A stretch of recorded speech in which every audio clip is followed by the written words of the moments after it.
Sa Cotabato City, patay ang usa ka gingong miyembro sa MILF nga nagdala og kapin 13.6 million pesos nga kantidad sa gituang shabu ato sa entrapment operation.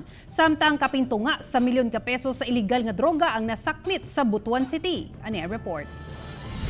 Sa gikasang big-time drug entrapment operation sa PNP Drug Enforcement Group Special Operation Unit 9 sa Biniruan Road, Purok Aman, Barangay Poblacion 9 sa Cotabato City.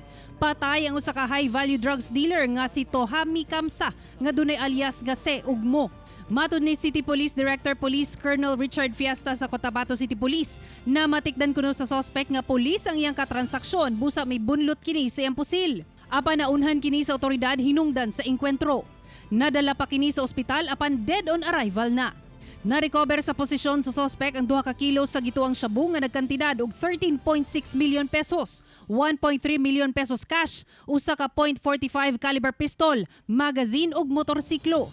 Nalakip sa drugs watch list sa barangay ang suspect ug usasab ka drug surrendery. Samtang imbestigahan pa sa kapulisan kung tinuod ba nga miyembro sab kini sa Moro Islamic Liberation Front base sa ID nga nakuha gikan kaniya. Nasa watchlist na nga po ng PIDEG at yun po ay hindi po humihinto at lalong namamayagpag sa pagbebenta ng droga.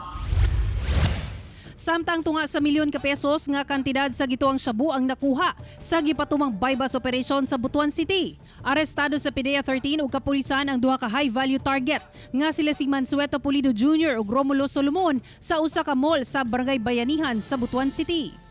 Nakuha sa duha ang 5 ka gramong suspected shabu nga dunay street value nga 590,000 pesos. Kasong paglapas sa Dangerous Drugs Act ang ipasaka batok sa mga dinakpan. Ako si Sarah Hilomen Velasco para sa One Mindanao.